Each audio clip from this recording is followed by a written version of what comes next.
Greetings, welcome to the Peace Place.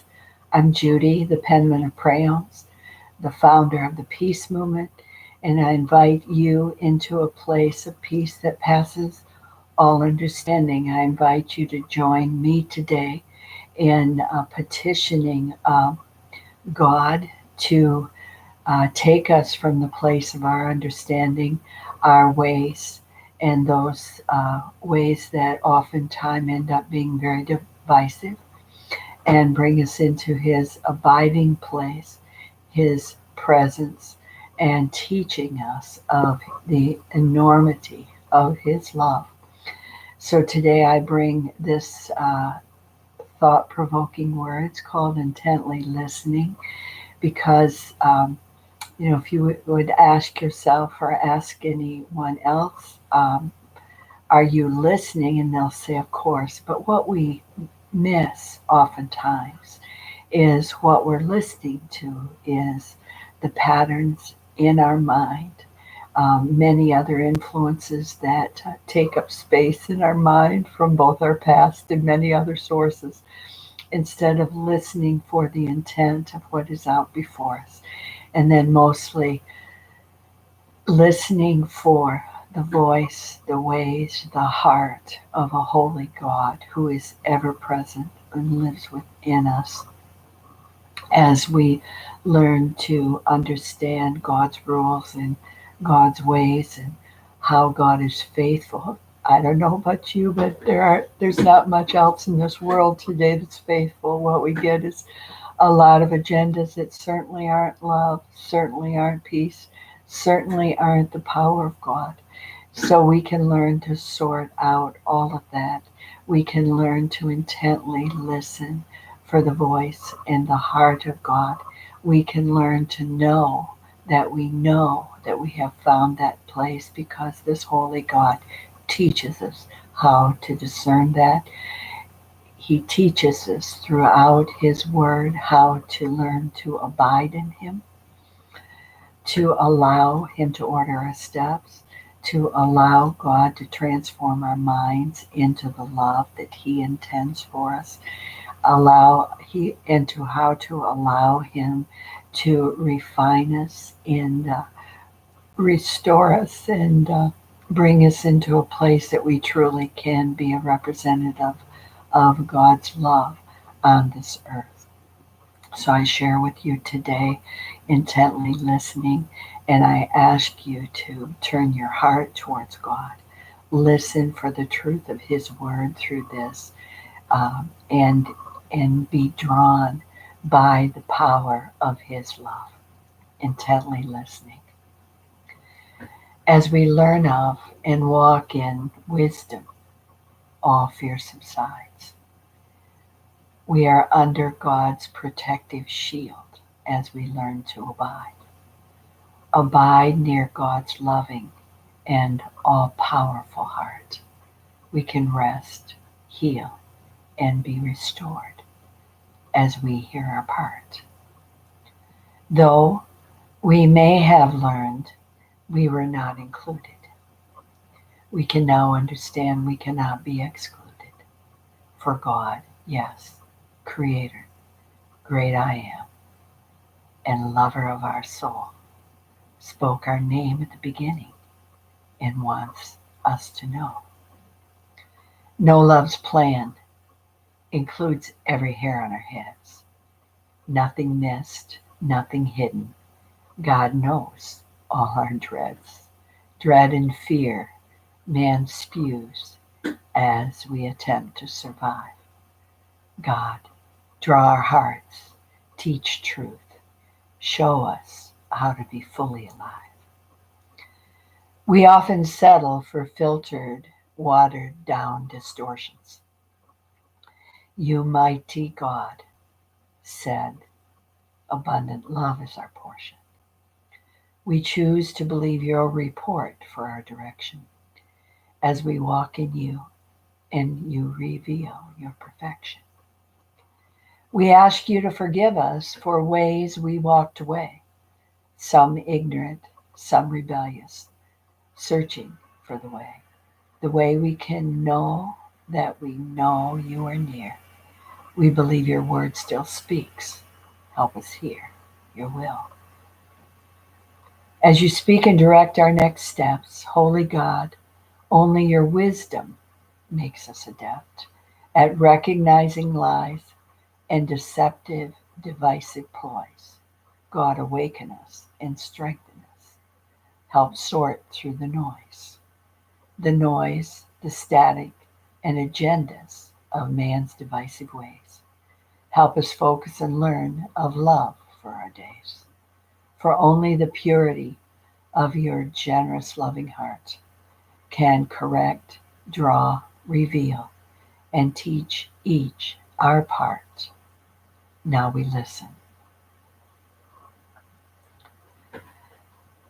So as we learn of the realness, the availability, the willingness of a holy God to reach out to each one of us, we can see that God will point out to us all of the ways that we are not that. And many of us are very resistant to hearing anyone point out anything about us at all because our life has been a life of defense. It doesn't have to continue that way.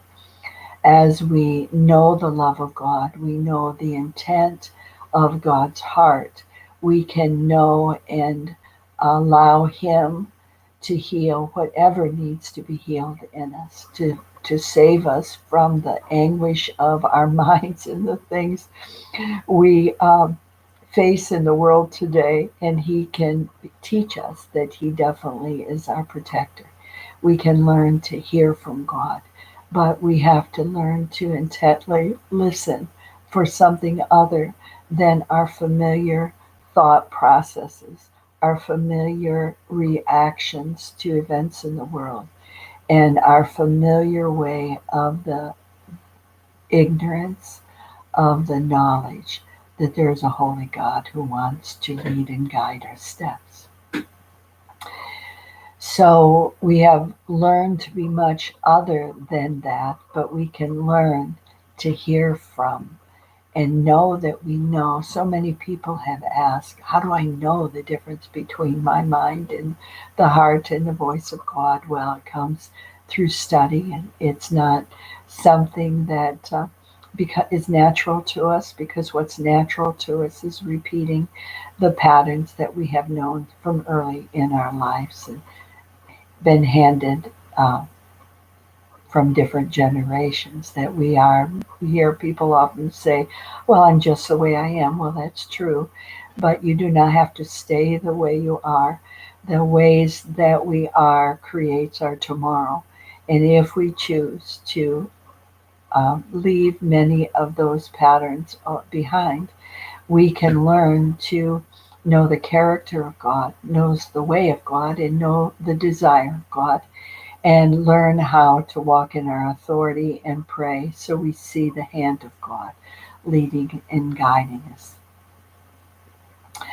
So I pray that this word was very thought-provoking, because as we have a breakthrough in noticing what we're listening to, and then seek out the voice that of not just the audible voice of God, but God speaks to us through His word. There's nothing that has ever occurred or will occur that God doesn't know about. And God has a solution for every thought, every wondering, every concern that we have. And God is the God that is able to change and transform and remold and reshape us. It's not a very familiar way for many to realize that this God is not far and distant, and this God is not like man at all. Man's ways are very self-serving. Man's agendas are very much about how can I be profited and forget the rest of you. But God's ways, He says, I want not one to perish, but all to come to salvation and to know the love of God.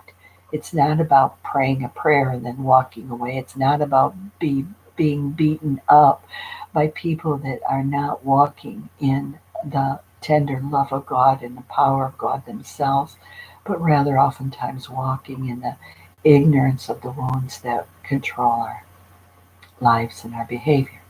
So we can learn. It's never too late. I was in my 60s as I began the seriousness of this journey, knowing the presence of God. And now, this last few months ago, I turned 70 and truly am learning the definition of abundant life.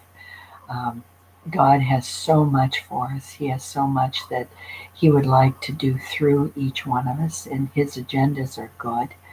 So if you're interested in this type of conversation that will lift up and encourage and restore and bring the almighty creative power of God into the picture, which is more powerful than anything else going around us. And when we get into agreement with God, we will see God's plans and God's ways. So you can join us here on our channel and subscribe. You can invite others to subscribe. You can find us at thepeacemovements.com. And there'll be many peace movements listed, but look for the one that talks about the Almighty God and the peace that passes all understanding and the living, responsive God. And you can find us at prayoms.com. That's prayoems.com. I pray this word was very thought provoking and an invitation for you to move out of the mundaneness and the restrictedness of man's understandings into learning about and understanding and walking in the plan that God has for your life, and knowing full well that God will order every step of that plan. It will be successful. You will become who God created you to be. So I invite you on this journey, and I leave you today wishing peace, love, and joy to you, and blessings to you today.